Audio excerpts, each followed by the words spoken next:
Look, let's face it, the syllabus isn't very well organized. Probably the best way of organizing the last part of the syllabus in marketing and marketing strategies is to look at these as specialized marketing strategies. So looking at global marketing, which is a pretty specialized, set of strategies, and e-marketing, which also requires specific strategies. And this wasn't my idea. This is I've banged on about it before, but Ian Moore's Creative Business Studies book, it sets it out like it should be. It should be specialized marketing strategies. The way the syllabus does it is it's got segmentation and all that, and then just goes straight into the 7Ps, and then it just goes global marketing, e-marketing.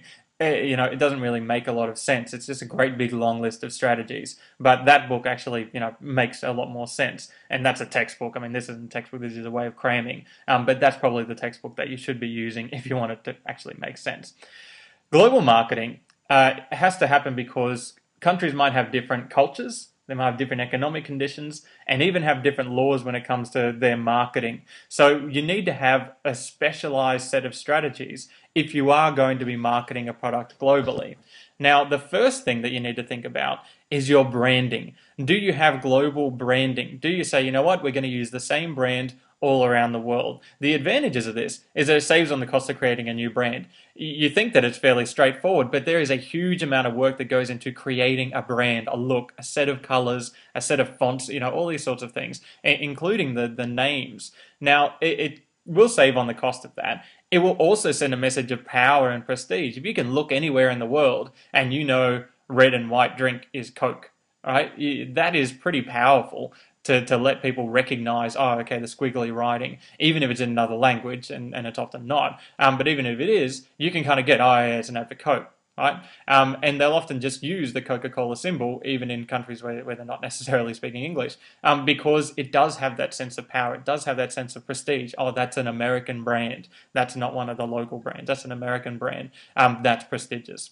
The disadvantages, though, sometimes the culture or the language differences might distort your message, right? So you might have one brand all around the world, but for example, there was I think the Gerber baby food. If you go to France, it's not going to be sold as Gerber because that's French for like vomit or something like that. So it's going to mess up the message. You don't really want to feed your baby vomit. So it's just going to be, I think it's a Nestle product. They're going to go, okay, we're just going to sell it as Nestle because that's French. You might also have troubles like Apple did with the iPad trademark in China.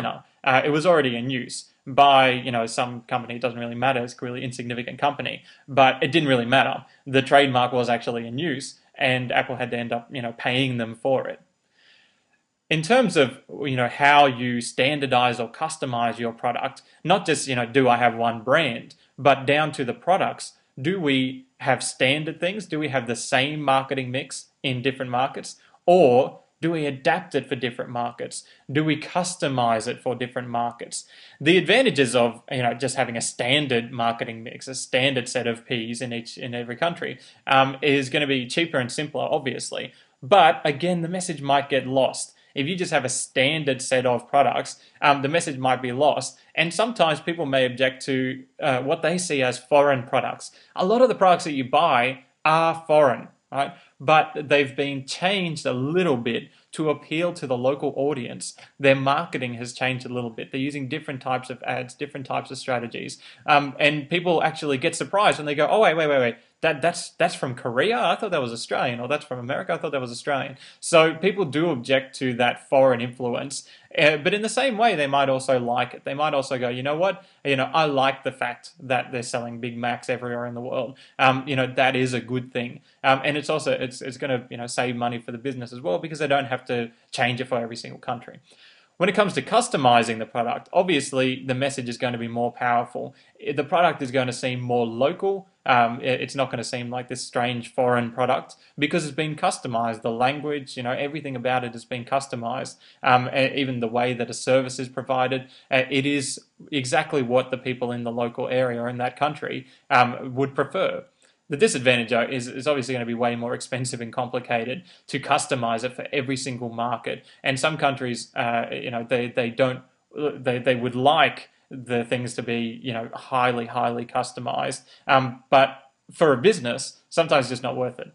Sometimes you just go, you know what? We're either going to have standard products or we're just not going to sell in that country because it does become too difficult. So that is the choice between standardization and customization, but it's not like a yes or no, like you have to choose one or the other. Right? You will probably want to do some customization. So if you look at like McDonald's, they do have a global brand. They do have, the way that it looks. They have the golden arches. They do have Big Macs everywhere. They do have fries everywhere. So they do have a level of standardization, but then they customize for the local market. So they go, okay, well, in this country, everyone drinks beer all the time, so we're going to have beer instead of, the regular drinks that we have. Or in this country, we're going to have rice. Yeah. So you can customize certain parts, certain products in your product range, but still have that standardization that will make people from other countries feel safe eating the McDonald's, and will also the standard branding, the global branding all around the world, which is going to be easier for your marketing department. Global pricing doesn't seem like the smartest idea. You would think that a business would go, you know what? This is a rich country, we're going to charge high prices. This is a poor country, we're going to charge lower prices. But, and that kind of takes into account that the costs of production, of transport, of promotion, and the market position are going to be different from country to country. So you would think that you go, you know what?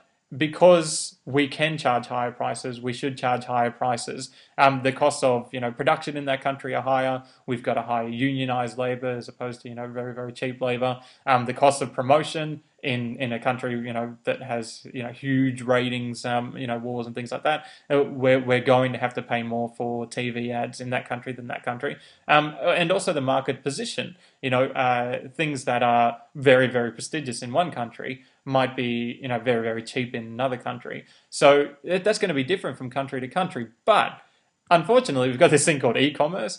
We've got internet, buying and selling. And that allows customers to just choose to buy it from a cheaper country. Not necessarily services, although they're starting to be able to do those sorts of things. But when we're talking about products, a business has to consider having similar prices around the world, because otherwise people just aren't going to buy it from that country.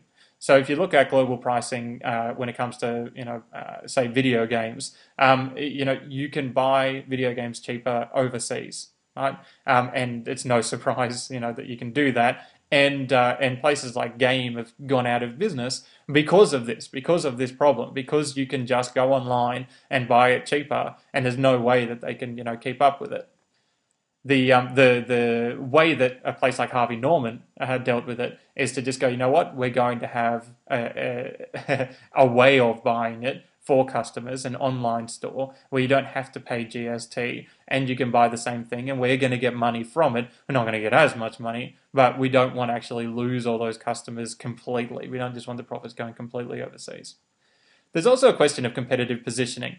In some countries, you might need to change your product or your price and or your promotional strategies and or your packaging for that different country, because in different markets, you might have a different spot, like a different position in the market in those different countries. So that's something, especially in the third section, where you're giving advice to a business, the third section of the exam, you might want to mention, okay, you need to remember that your product might be prestigious in Australia, but it's going to seem cheap overseas, or vice versa. It's going to seem cheap in Australia, but when it goes overseas, it's like, oh, now it's all, it's very strange and it's all new and all that sort of stuff. So you might decide, you know what, even though it's not costing us that much more, we're in a better market position there because we're rarer, because you can't just get it from around the corner.